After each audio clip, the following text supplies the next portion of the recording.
Yes, I'll tell you what, those are special times. Hey, Frank. Good. You see anything good? Yeah, it's just great to sit in the dark. Yes, yeah, and not have to tend to anybody or get interrupted. Yes, Yeah, it's pretty good. thing of beauty, yes, yeah. It's good. Like on by most people, it's pretty quiet. Okay, For us, it's very yes. exciting. Good, Can we good. tell? I don't know. Came to vote on the minutes. Yeah, that's right.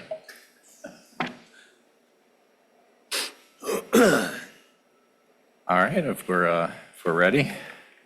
All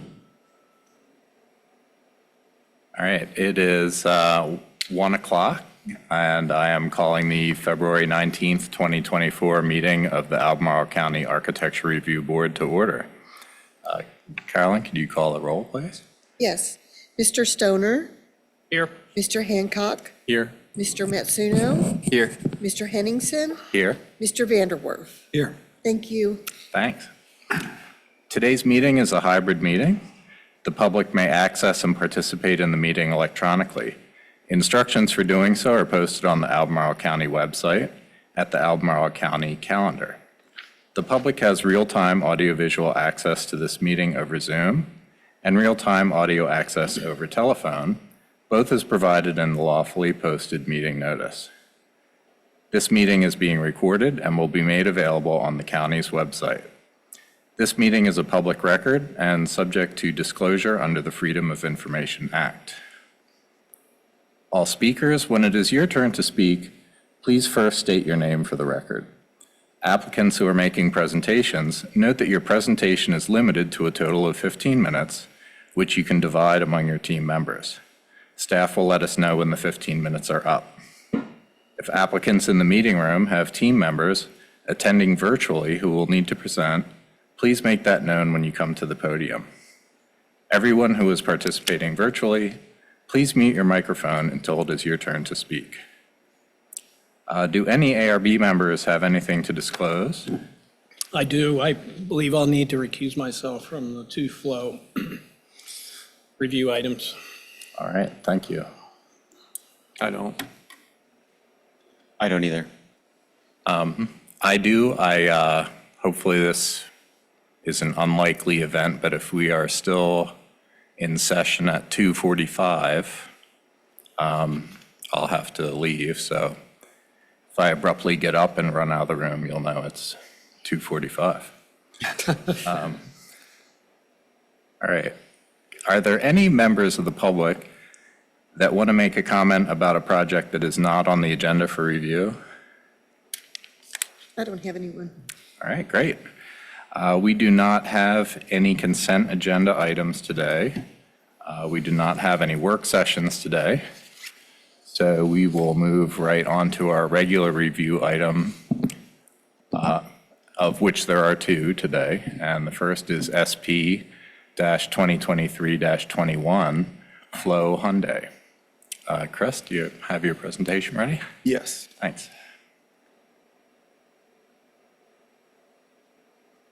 The application being reviewed today is an advisory review for a special use permit. The proposal is established outdoor storage display and sales associated with the construction of auto dealership. The special use permit for outdoor display is particular to entrance corridors. Motor vehicle sales is a by right use in the zoning district, but outdoor display of vehicles in the entrance corridors is special use. There will be three parts to your actions today. One is to provide a recommendation on the special use permit. The other is related to changes to the concept plan. And the third is comments on the final site plan. The site is located along Route 29 and is bounded by Workmar Drive to the west and two automotive dealerships to the north and south. The ARB reviewed an initial site plan for this development in December of last year and did not recommend approval due to landscaping issues, which also have an impact on the outdoor display. To provide flexibility, the applicant shows storage and display parking together near the entrance corridor. The spaces are shaded blue, and towards the middle and western portions of the site, they are shaded yellow. The yellow shaded spaces also include vehicles waiting repair. A special exception has been requested from supplementary regulations that require vehicles waiting repair be located where they're not visible from any public street or residential property. Landscaping is one of the primary ways the visual impact of outdoor display on the entrance corridor has been mitigated. Along the entrance corridor, the concept plan shows large trees with ornamental trees and shrubs interspersed. To accommodate some of the frontage trees, 3 small bump outs have been added along the 15-space parking row. Tree islands have also been added in the front display lot. However, little landscaping shown south of the site entrance along Route 29, and the easements associated with the utilities along the frontage are not shown. Staff recommends the concept plan be revised to show increased landscaping south of the Route 29 site entrance and show the easements along the frontage and that there will be no conflicts. Along the perimeters of the site, the plan has been revised since the initial to show trees and islands in the planting strips.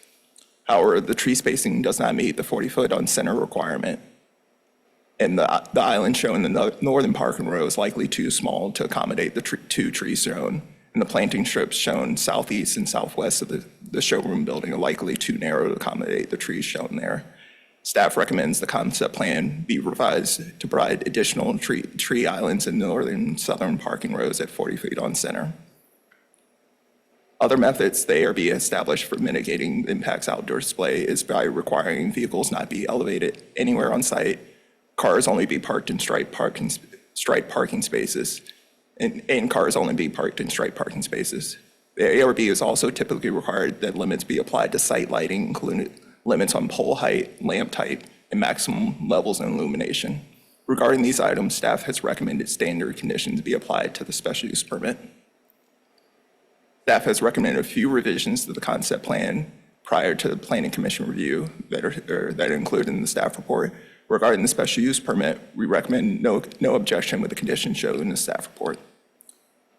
Recommendations for the final site plan are also provided in the staff report. I'd be happy to answer any questions you all may have. All right, thanks a lot for that presentation. Tara, do you have any questions for No, staff? I don't. Thanks for the report. Frank, any questions? I guess, so the comments were made, and then the applicant resubmitted and hadn't addressed some of the comments. Is that correct, as far as the landscaping? On the initial site plan, there was comments made on the chain of events. Their initial site plan was submitted December of 2023, and comments were made related to landscaping as it related to the outdoor display. Is that what you're asking? Yeah, I think so. Like there was some, it looks like landscaping added since the last time. Right. And then the staff report just is noting that it's not as robust as it needs to be, and that there are some locations where it's questionable if there's enough growing space for a tree to grow. Correct. Okay. But it's helpful to, I feel like we just saw this recently, didn't we? Yeah, and it's, okay, just trying to get the order of how the applications and comment responses have gone. I don't have any other questions. Thank you for your presentation. Thanks. Dave, do you have any questions? No questions. Thanks for your presentation, Chris. Yeah, thanks, and I don't have any questions either. So if the applicant has a presentation,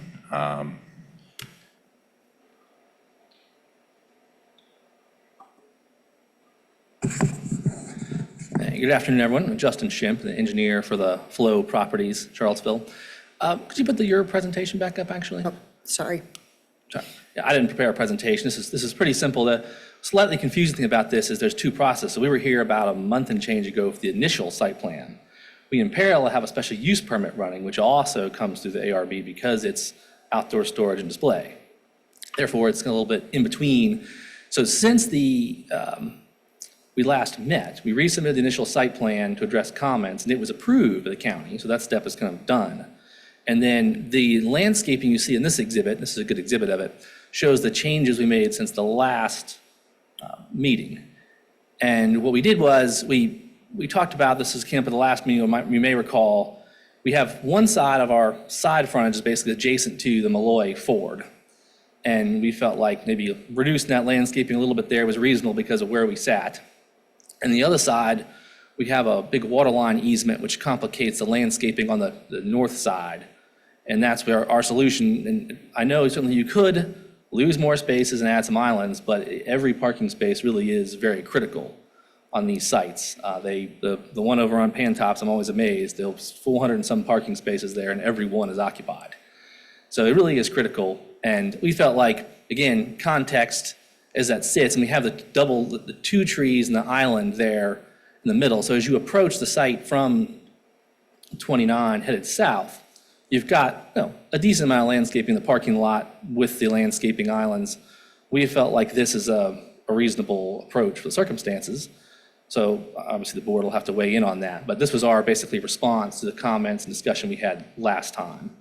And as to the special use permit, we don't really have any, objection. The conditions are basically standard for all of them. It's a funny process in that you could park all your employees' cars or all your customer cars, and there's no special use permit required, but because it happens to be a brand-new car, special use permit on display. And I get it comes from other things, but in the case of car, it's a little bit funny because to me, the screening requirement should be essentially the same. It's car as a car. And I think we've met that. The front, what we did was we pushed the trees back about 5 feet from the prior submittal, and we added a little bump out so we could even push them a little further. There actually is no power line easement along that front, oddly. There is a power line. I did send up, Chris, could you pull up that exhibit I emailed you easily? Is that easy to do?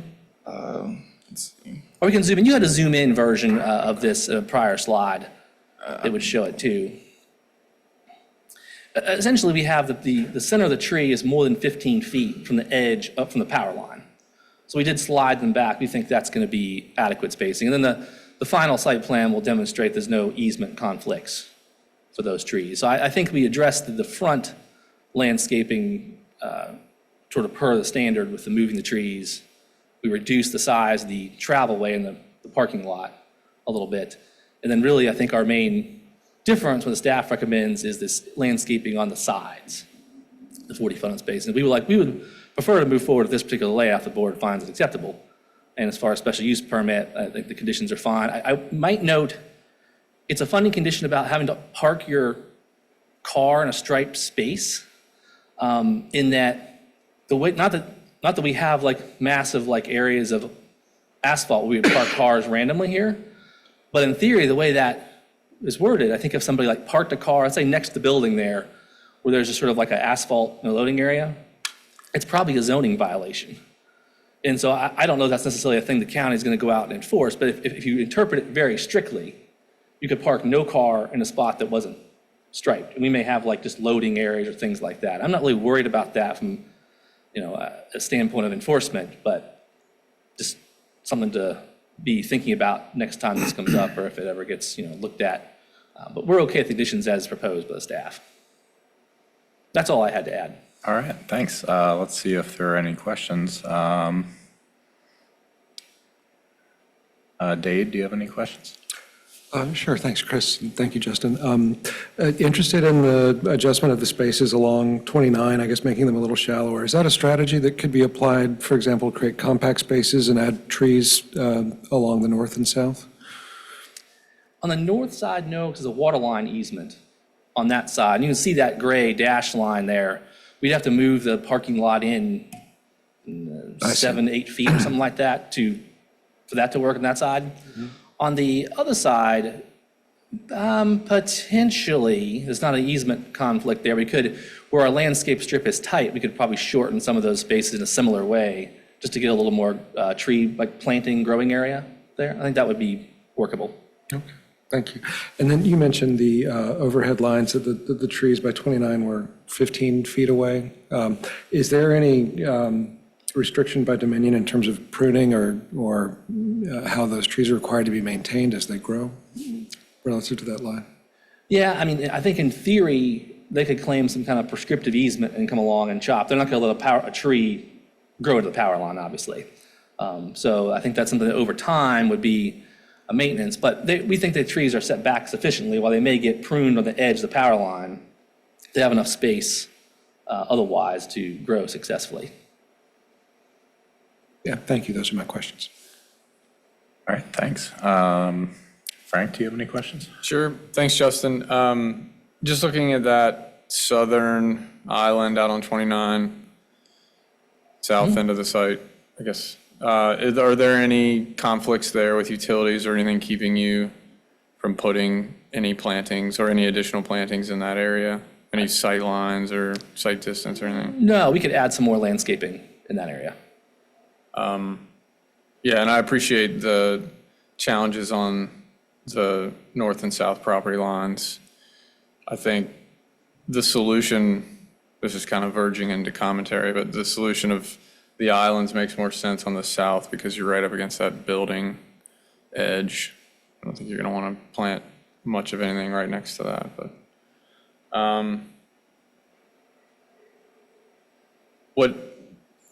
just curious what's proposed in the waterline easement on the north? Oh, there was some kind of shrubs or maybe actually ornamental grasses. The RWSA has kind of a limited, Rivanna Water and Sewer Authority has a more restricted easement than the Albemarle County Service Authorities. They give us a list of allowable plantings, like it'd be in the drawing, but I think it's some kind of tall native grass. Okay. But though you can plant something in there, just not trees. Not trees and not certain shrubs. They have kind of a list of things they allow. Gotcha. Thank you. All right, thanks. Tara, do you have any questions? I don't. Thank you, Justin. All right, thanks. And I don't have any questions either. Are there any members of the public that want to make a comment? All right. So the ARB will now go into discussion. Dave, do you have any comments? I appreciate the steps the applicant has taken to begin responding to the comments about increasing landscaping. I think I agree with staff's comments and would like to see some further additions, but that's all I have to say. Thanks. Tara? I'd echo what Dade mentioned. It sounds like the applicant is open to additional landscaping on that southern area. I guess the only outstanding issue in my mind is, about the northern and southern boundaries of the site. Maybe that's something I guess from my perspective, I'm not sure how much an additional space for a planting island goes either way. I guess I could see that going, maybe at any rate, having the northern island at least feasible from the perspective of a tree actually growing, that would be one place to start. And then the recommended spacing is, or the required spacing is 40 feet on center. I think currently they're around 64 between trees. So it's a question of an additional planting island on the northern side and approximately 2 on the southern. Sounds right. I'm inclined to agree with the applicant on the southern side, relative, like considering the building, adjacent building, and the use on the other side. There's a question on, I guess, one parking space on the northern side of the site for me.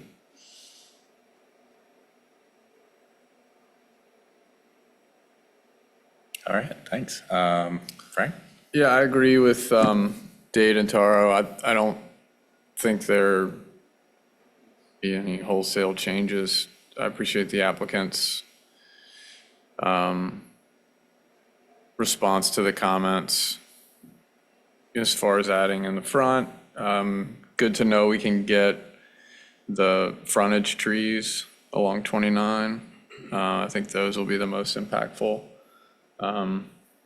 As I kind of, I think, hinted at with my question, I think if there's a place to add additional landscaping, it's that southern island or southeastern at 29, I think would be the place that makes sense to add additional, maybe a tree or some additional landscaping. But yeah, other than that, I don't have any additional comments. All right, thanks. Yeah, I'm also in agreement. Just reading the staff report, I thought the staff comments were pretty reasonable. So if assuming the applicant willing to work with them. That's good enough for me. So I guess if we could take a look at the recommended motion.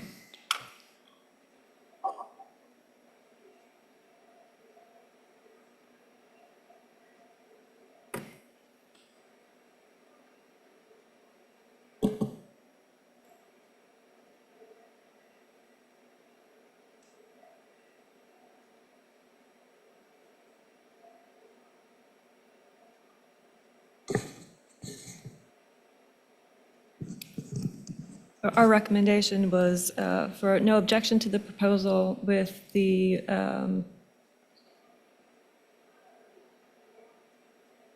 recommended revisions to the concept plan. I don't know why that keeps.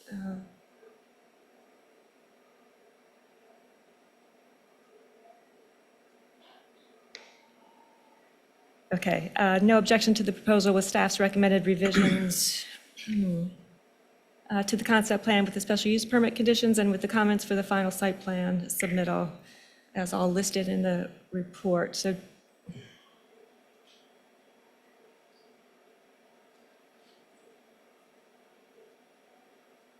our screen is flashing. Keeps going.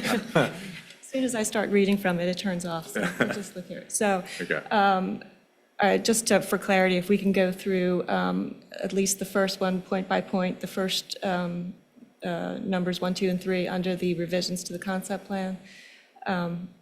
Just Okay, so number 1 was revise the concept plan to show the easements and show that there are no conflicts. That seems pretty reasonable. 2 is revise the concept plan to show increased landscaping south of the site entrance along Route 29. I think that also seemed like a reasonable request. 3 was revise the concept plan to provide additional tree islands in the northern and southern parking rows at 40 feet on center. I think that, if anything of those 3, that would be the one item where we might want to adjust. But beyond that, if anybody wants to make a tweak to that one, or I mean, I appreciated Taro's observation that I think at the north, maybe you were observing, Taro, it's fundamentally maybe adding one more island. So I don't know that it's that big an ask. At the south, it sounded like the applicant was open to studying going to compact spaces and providing the trees. There is some landscaping at the Malloy site. If it's possible to include it without affecting the count too adversely, I'm sympathetic to leaving the staff recommendation as it's written. Could we look at the context? Just, I wanted to refresh on what the northern site.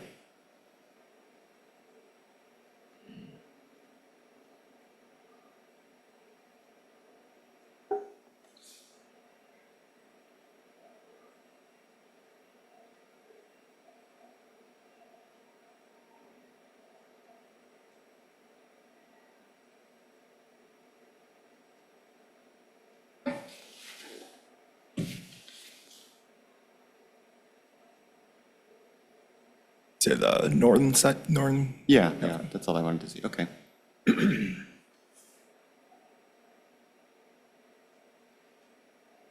Great, thank you.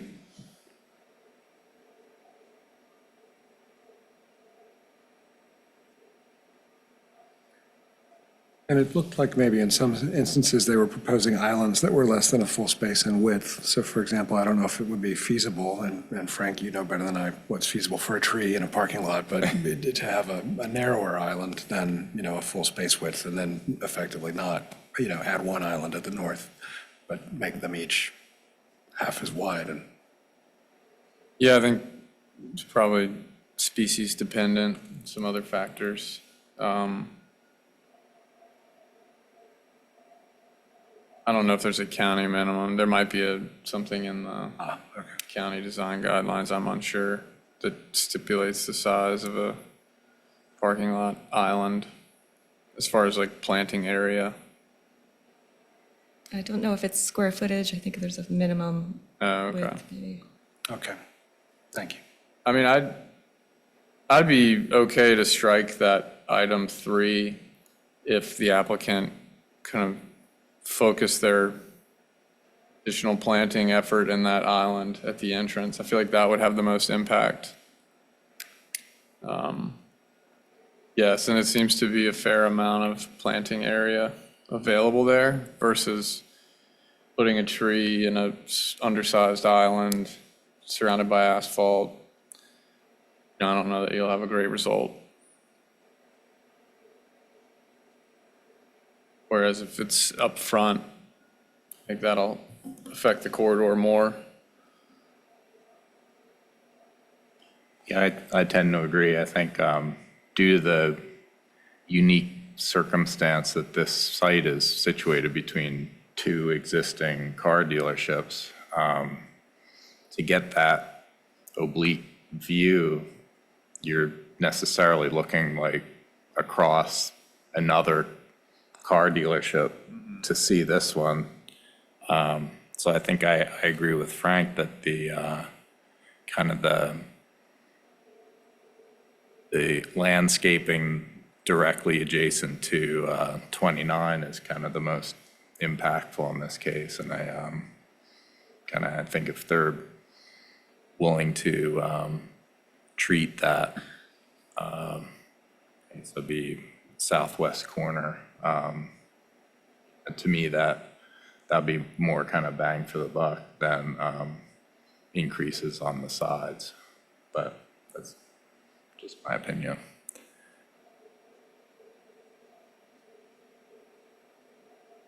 I guess to summarize, the degree of like non-conforming with the 40-foot on-center tree requirement, it can be kind of, what we're intending is that the condition might not get any fewer trees than what's shown, but that trees would be added to the southern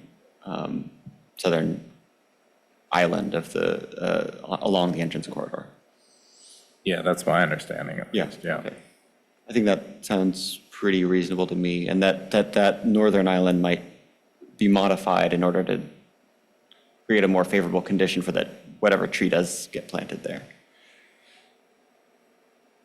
That's the understanding. I think I'm okay with item 3 being removed. All right, so I guess we could strike item 3.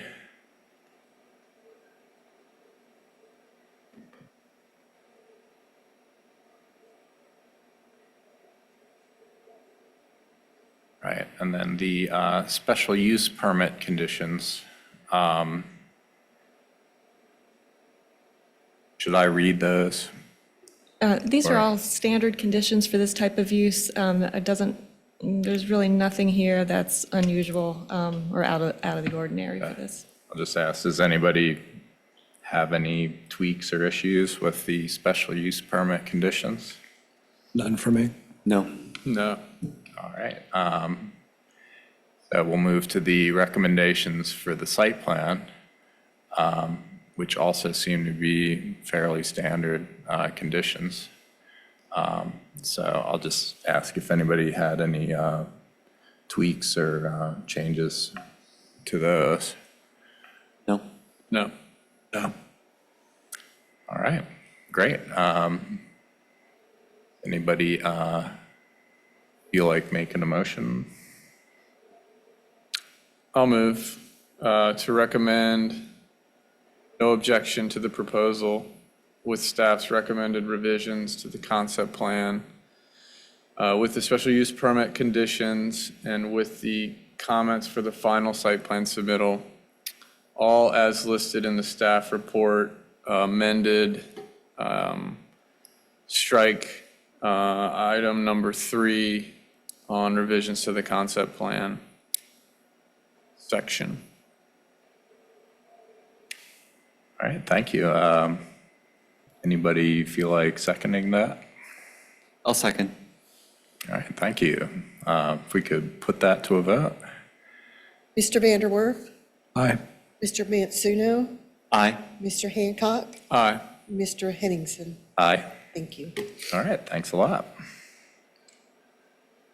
All right, so we'll move on to our next item, which is ARB-2023-114, Flow Kia.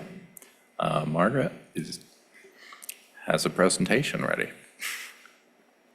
This is a preliminary review of the architectural design for a renovation of the Flow Kia building that's located in the Pantops area. It's on the north side of 250 East.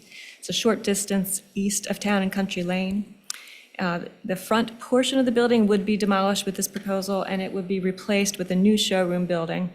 The rear service portion of the building would be retained and renovated. As you've read in the staff report, the existing building was constructed as a restaurant. It was associated with the Town and Country Motor Lodge, which was located just to the west. Those buildings and a few others in the immediate vicinity on Route 250 were built in the mid-50s in popular roadside architecture styles. Kia would like to build the new showroom to conform to its brand design. And signature elements of that design include the black band of ACM panels above extensive showroom glazing and a metallic silver frame at the customer entrance into the showroom. There's also painted ephes at the side elevations and some standard wall signs. The black ACM band, the showroom glass, the metallic frame at that customer entrance, and the painted ephes are all found in the proposed design, and these materials and forms are found in nearby buildings as well. Like many of the other showroom buildings in the area, the proposed design is not a strong reflection of the traditional architecture of the area, but a new building with materials and forms that are compatible with those in the surrounding context could contribute to orderly and attractive development on the corridor. The black ACM band is expected to be the predominant feature of the building. The band is composed of a series of panels, but it isn't clear from the illustrations that they will help with the texture or scale, and the result may be a dark band floating above a transparent box. Revisions to the design that would ground the building, establish rhythm across the elevation, and reduce reflectivity would be appropriate. Our recommendation is that those changes be made, together with a few other standard items, to return to the ARB for additional review. All right, thanks a lot. Guess we'll go to questions for staff. Frank, do you have any questions? I don't. Thanks, Margaret. Tara? No, thank you. Dave? No questions, thanks. And I don't have any questions either. So if the applicant has a presentation, now is the time.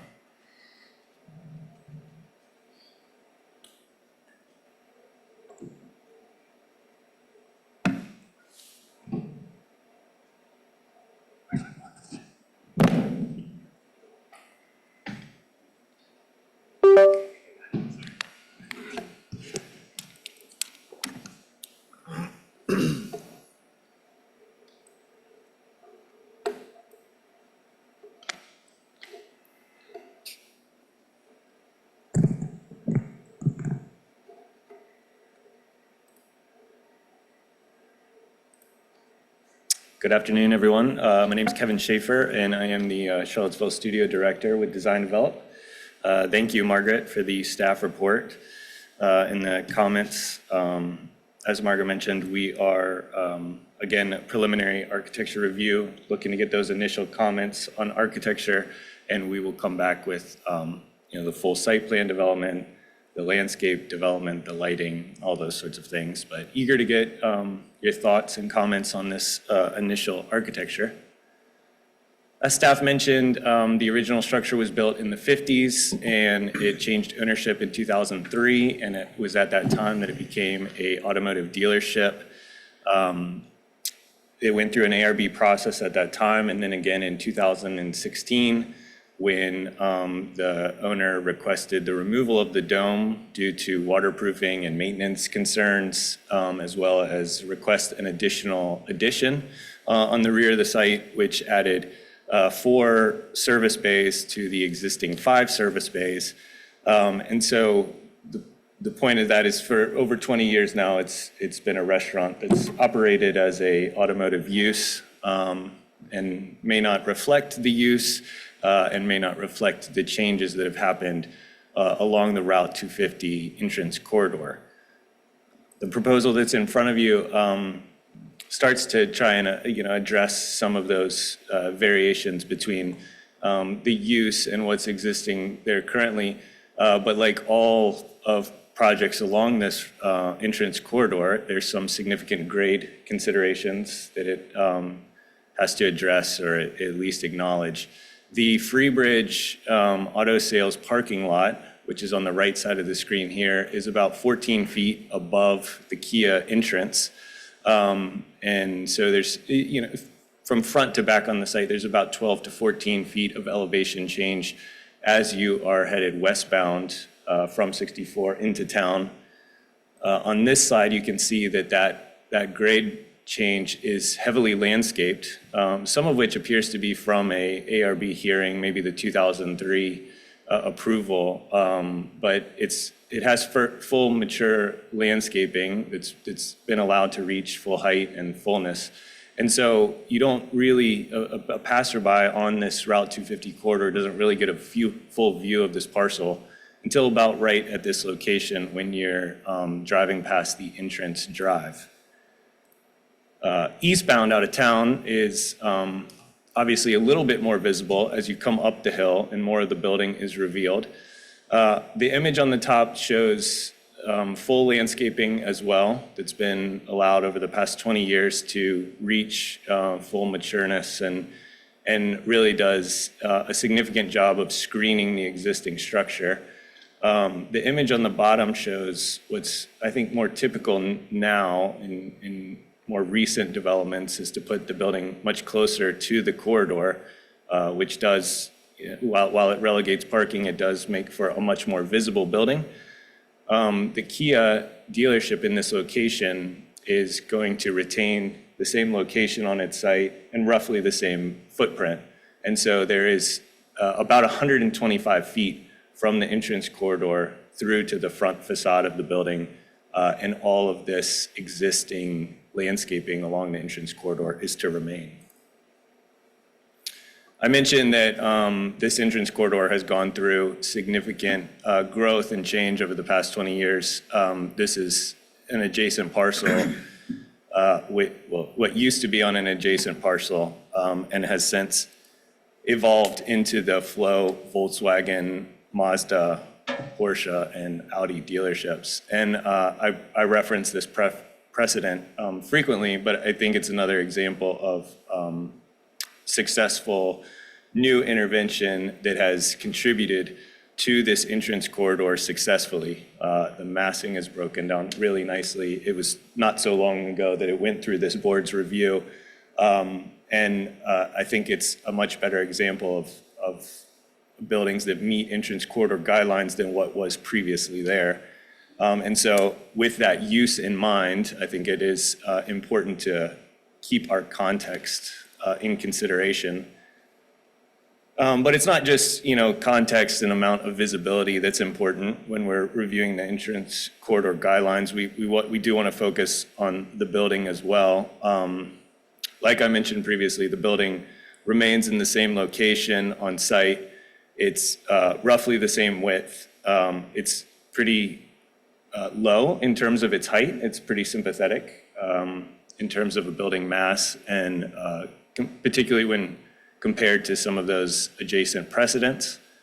And it's 125 feet from the entrance corridor, as I mentioned. This image, I think, is indicative of what most viewers, or what would be most visible from the entrance corridor, and that would be as you are traveling eastbound on the Route 250 corridor. And I think what's really helpful about this image is because of the grade change, we do have the opportunity to read this as a solid rectangular volume that then has the storefront glass at the showroom kind of carved out. And I think that's maybe where this starts to get more successful than, say, the Hyundai proposal, is that this starts to feel much more like a cohesive rectangular volume that then has been eroded at the showroom in a way that kind of highlights the dynamic showroom. Kia's showroom interiors are quite nice, actually. There's a lot of warm wood on the interiors. And so this is an opportunity for that facade to interact with the entrance corridor in a dynamic way, but still feel like a cohesive whole, like it's grounded and rooted in a more holistic structure. This image from westbound on the entrance corridor shows this new service drive addition.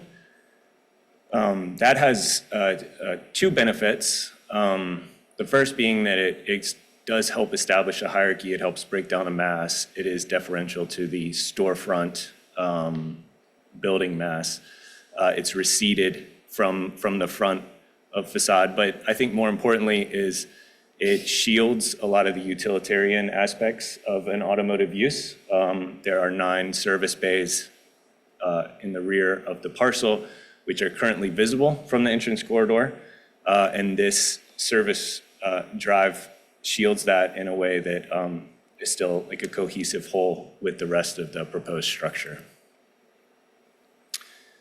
This is the National Kia design, and I brought this image up for 2 reasons. One is to show that we have already lowered the height of the proposal in front of you by a horizontal storefront band, which effectively lowers the height of the building by 4 or 5 feet. I think this is helpful because the existing structure is really low to begin with. So we're being a little bit deferential to the existing structure that's on there. We're a little bit shorter in height, which is helpful from a massing perspective and a scale perspective as you're driving by on the Route 250 corridor. But I also think it really helps with the proportion of the banding, the metal banding above. Here on this image too, you also see the strong diagonal on the side and how that starts to read much more like a rectangular volume that's been eroded away. And then finally, I wanted to highlight the pedestrian entry portal, which in our renderings may not be as impactful as it is here. And it's true, this has a vestibule, so this is a little bit wider, but it really is an element that starts to bring into human scale and reinforce the human scale, marking the entry for a pedestrian on the front facade, while also kind of breaking down the glass box in a pretty significant way, maybe more significant than the renderings were showing. So I just wanted to bring that to the attention. I think the main comment from staff would be the black banding at the top and sort of that as a heavy element. Like I mentioned, Kia doesn't utilize a really large overhang like Hyundai does, and I think that was a really fair comment at Hyundai, is just the massiveness of the overhang as well as the height of that created deep shadow lines. That isn't necessarily the case at Kia, but we also have this adjacent precedent, which is very much the metal fascia floating above a glass box. And this is successful in my opinion, but it's also a precedent that kind of showcases how this can still be successful in a very contemporary form. The Porsche actually kind of emphasizes this overhang and the functionality for it by putting entrances under there and even a drive entrance on this side. So it really becomes a defining kind of element for Porsche, whereas in Kia, it's really just a fascia band that feels much more connected to the rectangular volume.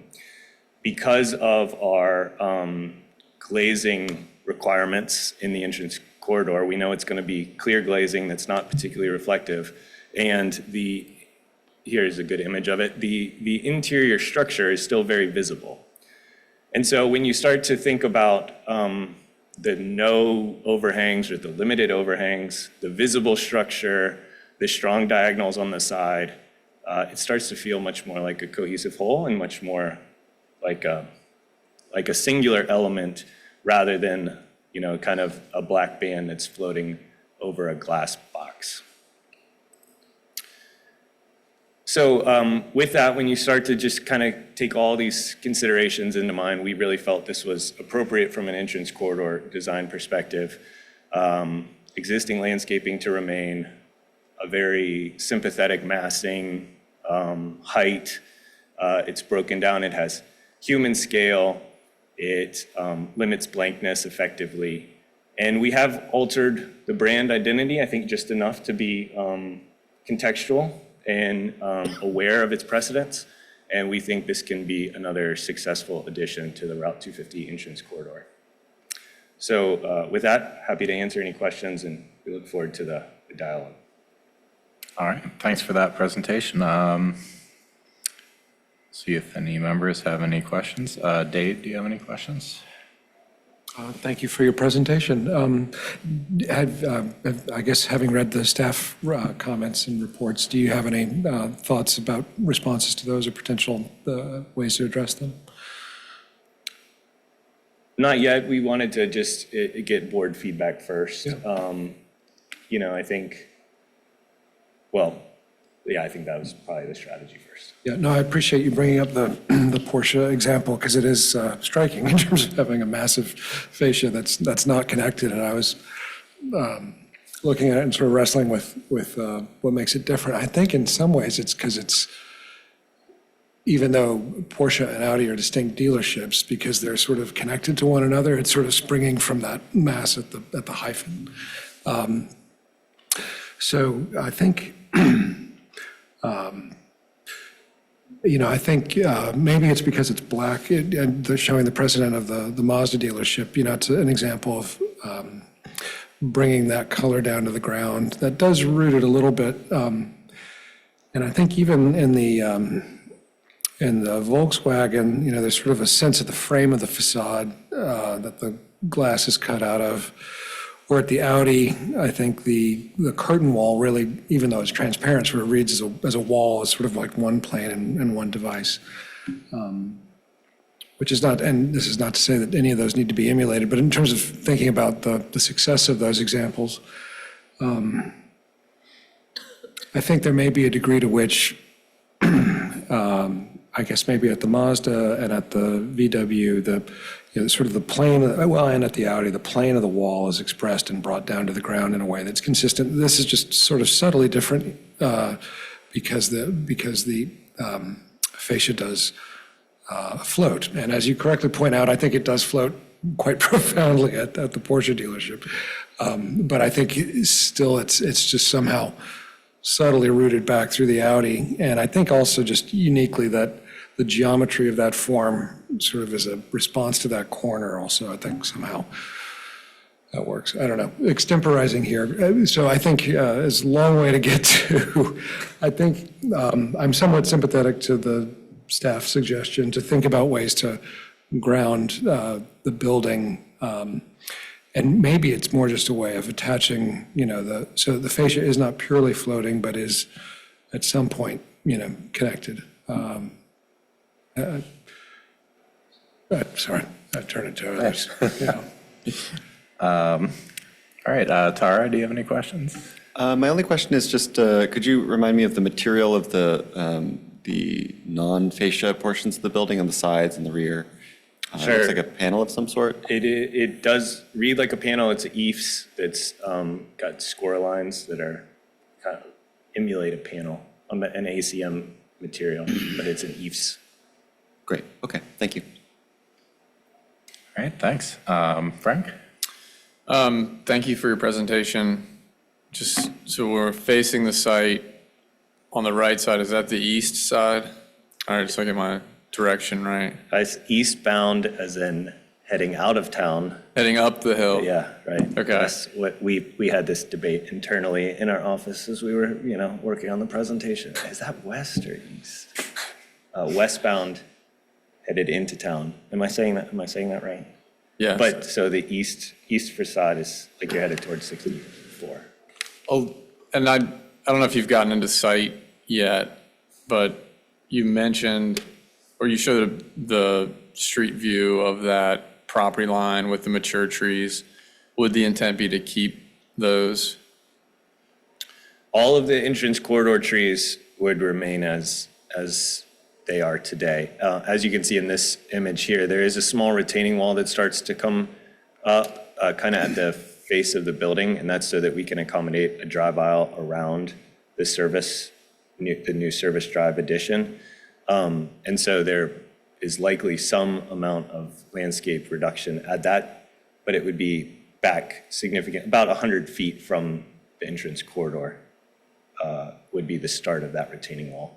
Okay, so those trees I on can- that side property line would likely stay, at least the few up by this. Yeah, certainly road. these up here. And then, I don't know if this is a question more of, well, maybe it is a question. Is this one of the most famous sites of the ARB reviews because of the topped trees? Is that the one that's like in everybody's head when we talk about topped trees? Is it this site? They look better here, but in the winter, it's, There's another parcel just a few down. you Okay. know, that- So maybe this isn't the one, but I guess that was a question. Thank you, Margaret, but I don't have any more questions. Thanks. Mr. Chair, sorry, I forgot a question. Oh, Is it okay go if I- for it. Yeah. I was also wondering, and maybe this is because we recently saw your presentation a couple weeks ago indicating the mechanical equipment on the roof. Have you given thought to how that will be screened from the entrance corridor, especially because on the uphill side, we're kind of above the building Yeah. and the parapet is pretty minimal as shown in the renderings? As shown in the renderings, the roof plan is not correct. And maybe this rendering should have been omitted or at least updated.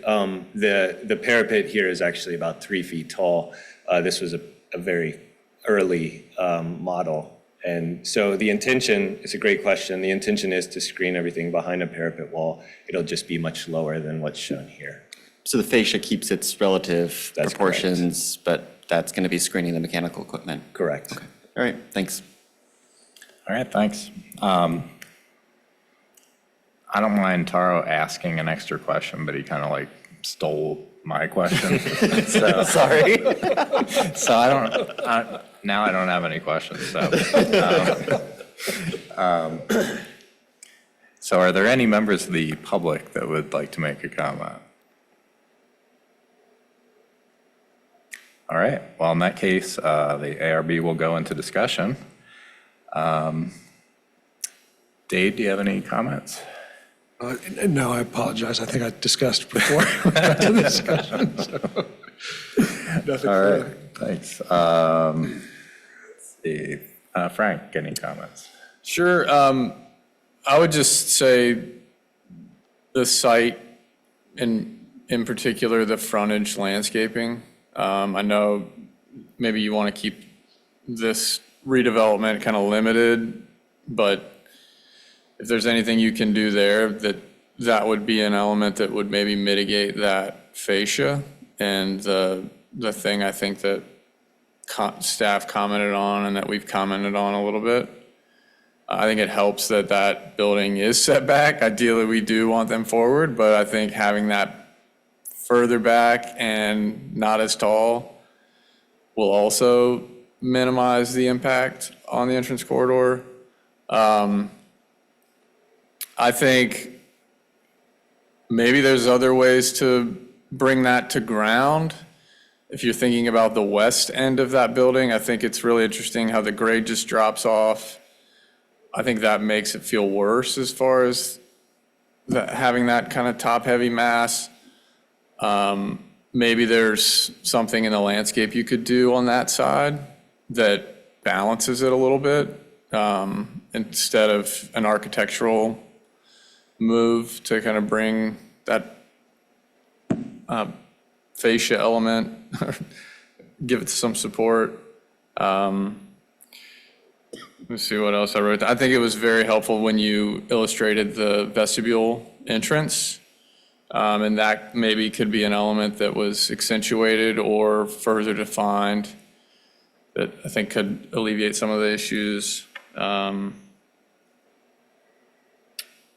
me see. I think that's all I wrote down. But yeah, it might come up if we're left with existing frontage landscaping and it's those top trees. I don't know, maybe it's just needs to be documented what's out there and what the utility conditions are. I know it's a challenging site, but that's all I have. Thank you. All right, thanks. Tara? I think for the issue of item 2, the grounding and the vertical supports, I wonder if part of it is the sort of early stage of design that the rendering is, because I was looking at the precedent from previous Kia buildings, just that they, I think I noted that the corner mullions were a little bit different, like that as you start to develop the storefront design, I think there will emerge a certain level of differentiation between the width of the mullions, that maybe the corner condition gets treated a little bit differently. There is some relationship to the internal structure. So I think, that might be an opportunity in terms of establishing some degree of, like, it's just not like 2.5-inch storefront mullions all the way down, but there's a little bit of like a more subtle distinction between what happens in the corner and what happens, 3 panels in. So I'm a little bit less concerned about that. Or I think that it'll come out of some of the structural requirements and the ways that you all work through the design as it goes through the process. I think in terms of just how the corner gets treated, it's a little bit less visible, but I think from, as the design proceeds, like I think that to Frank's point about, what the grade just kind of dropping off, that I think when you look at the, I guess if we're thinking of the face of the building as being the east side, is that what we decided? Fascia being on the east side? Oh, I don't know. Or is that the south That's the side? south side, I think. South side. So then the west side, the south and west corner, I think that there's probably going to be some work that happens where you look at how does the ephes exactly meet the ground, and then there's the storefront openings as you proceed around the corner. Currently, they're sort of the same as what's happening on the front, but I think as you develop the design, a little bit more structure on what's happening there might emerge too. So I guess just to say, I think that some of the items that would bring this design to reality might emerge out of the design process and the way that they work through it. So to Frank's point about the landscaping, if the winter condition is the worst one, I don't know if there's a particular way to target any landscape improvements to those winter conditions, or if it's not necessarily replanting every tree, but there's a way to intersperse something that would help out in the winter months, that could be a reasonable way to proceed. But that's kind of the extent of my comments. All right, thanks. Yeah, generally I agree with what my co-board members have said. I feel like the design kind of as presented is generally compatible with the context in the area, I think. So I'm not as concerned about the grounding, but I do think, just kind of as a suggestion, that where that band and the storefront under it ends with that diagonal element is one of the more kind of interesting aspects of the design. So there could be some way to maybe bring those closer to the corridor, or play with how that band goes, at least on the side. That could be a way to kind of establish more of a grounded presence. But really, that's just a hopeful suggestion. So I guess if there are no other comments, if anybody has any tweaks or suggestions for any of the Chris, would it be possible, in the spirit of kind of the preliminary architecture review, just to kind of summarize that real quick so I can take that back to national brand. And just a few clarifying points. I think the topped trees are probably most significant on the Porsche site. Is that correct? And less concerning on this site. I think these trees seem to have enough room based on what I've been out there. Yeah, I think it's the one that further down. I don't think it was this side that's been done. Sorry. No, that's okay. I just wanted to clarify that. And, I think I guess I was maybe not hanging my hat, but I was advocating that the mature landscaping was a benefit. And if it's not and it needs to be more robust, then that's something we can discuss and consider, particularly if there's maybe a give and take like you suggested. But one of the things that we did talk about internally was the expression of the structure. So I think it's a good suggestion, and if that would help alleviate, I think we do see that in Kia standard, like national brand standards too. It's a choice, right, to make it to either put it inside our curtain wall and let the curtain wall be flat or express it. So that is certainly an option we'll explore. And then I think to summarize everyone's comment, and thank you for letting me kind of jump back up here, where that diagonal terminates, where that fascia terminates is the area to study. Does that sound about right? Okay, thank you so much, appreciate it. This is a smaller comment, but I note on number 8, wall signs require separate applications. Would that also apply to, because I noticed that there's a monument sign on the, I assume that they're going to modify that as well. Yeah, any new sign would require a sign permit. Great.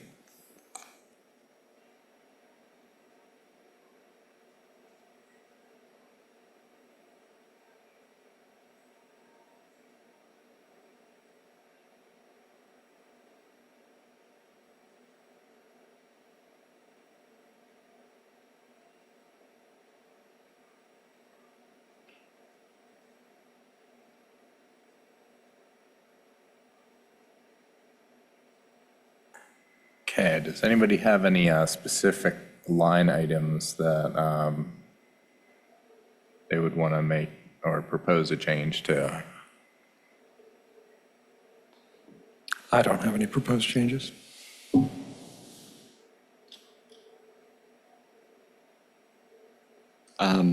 I don't know if it's worth noting the monument sign, but other than that, I have no changes.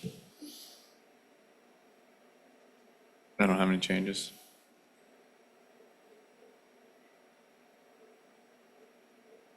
Yeah, and I don't really have any changes either. I think item 2 is kind of really the one to study, but I think it's written in a way that's pretty open-ended. So is anybody comfortable making a motion? I'll move to approve the list of changes outlined in the staff report to be reviewed at a future meeting. Thanks. Any seconds? Happy to second. All right, thanks. All right, you can go put it to a vote. Mr. Henningsen, Aye. Mr. Hancock, Aye. Mr. Mitsuno, Aye. Mr. Vanderwerf. Aye. Thank you. All right, thanks a lot. All right, so we will move to other business. First item is approval of the February 5th, 2024 minutes. Does anybody want to make a motion? I'll move to approve the minutes. All right, thank you. Second? Second. Thanks. All right, if we could put that to a vote? Mr. Vanderwerf, Aye. Mr. Mitsuno, Aye. Mr. Stoner, Aye. Mr. Hancock, Aye. Mr. Henningsen. Aye. Thank you. Thank you. All right, do any board members or staff have any other items to discuss? I do have one. That's really a question related to the cell tower discussion, which I don't think we've all been here. We had 3 or 4 of us here to discuss it several times. I understand it is going to the Planning Commission on the 27th. Wondering if it's worth any further discussion, revision. Right, and the 27th is next Tuesday, I Yeah. think that is being So heard. we won't meet Yeah, again. that's right, yeah. Thank you. So as I recall, there was a statement that was forwarded to the Planning Commission, is that right? The comments that were made previously were forwarded on to the planner who was leading the project. And so they would be included in all the comments moving on forward to the Planning Commission and the board. And I can state that they are an attachment for the Planning Commission. I was working on it this morning, so that Okay. your comments are part of his package. Did we never had a vote though, right? Yeah, I guess, so it was kind of a list of comments, not necessarily an official statement from the board, or, I would have to pull up, and I can do that if you want to wait a minute. And my guess is that it was a motion to forward those comments, but I can look for that. A motion to forward our review. One second, I'm comments to looking. the planning. Hold on one second.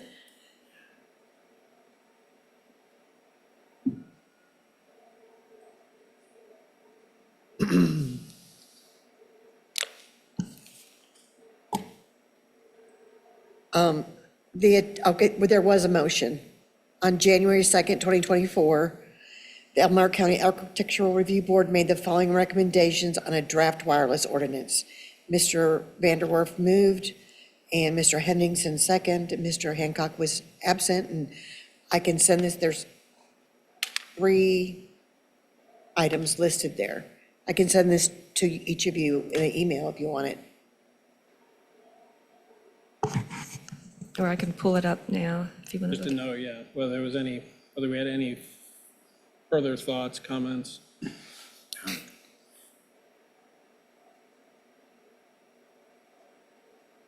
Well, from the motion is out, or the comments are out. Yeah. So in advance of the meeting, I don't know if there's anything we could, I don't know what the hearing itself will be, if there's, would you be interested in like a representation at all, or should we could just wait until we I hear wasn't back? clear as to whether the comments reflected a consensus or a formal vote. Like, we made a motion to forward the comments, but the comments reflect the board's official position. Or do we even need an official position? I think I remember the discussion. We had sort of modified and cut out some of the elements that I didn't feel like we had a board consensus on. So I think we had a general sense of agreement that those were the elements that we were interested in. I don't know if it amounts to like an official board position, but I think we had, I remember having a pretty good sense that we were setting something on that we all had felt okay about. right. And at least my memory or my impression was that we were asked to provide a position on the matter. I think so. Might have been at my initiative. So, I think it was my ask. It was requested. Somebody Dave requested that we discuss the ordinance. Yeah, but I don't know, Frank, are you thinking any amendment or further action, or what are you? Yeah, I just don't know whether the motion, again, if the takeaway from the planning commission is that there was unanimous consensus or support for those comments, I would probably not agree with that perspective, or that was certainly not the intent of my comments or my vote at the time. Which is why I guess and that's fine. I mean, as long as there's some understanding that there was not unanimous consensus around those comments, I guess, or the validity. I don't think that would be clear from this action. So I think if you can clarify what your understanding is of your vote, maybe that would. What you could also do is email me your comments and your concerns, and I will share them with staff and the planning commission. Or you can come to the meeting and speak at the meeting on, just like anybody else can. Okay. That's fair enough. Then now, if you send the comments in writing to me, then they're going to be part of the packet that goes before the Board of Supervisors. Gotcha. So Okay. anything that comes to me between now and the meeting will be given to staff and shared with the planning commission. Then it becomes part of his packet that he moves on to the Board of Supervisors with.